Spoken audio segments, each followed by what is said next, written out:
জড়জীবনের সবচেয়ে জড় তৃপ্তি উপভোগ করার হচ্ছে মানুষ মনে করে তার জীবনের প্রকৃত সুখ, কিন্তু সে জানে না যে জড়জীবন উপভোগ করা কখনো জীবনের সুখ না। জীবনের জন্য দুঃখ, কষ্ট, বেদনা সব কিছু তার সাথে জড়িত থাকে।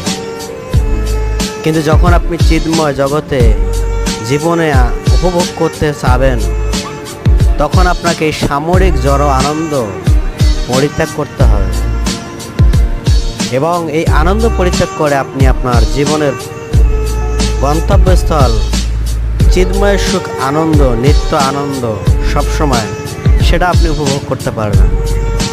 এই জড় আনন্দ কিছুকাল সামরিক, আবার কিছুকাল আপনার জন্য কষ্ট বয়ে আনে। সেটা মোটেই ভালো না জীবনের জন্য।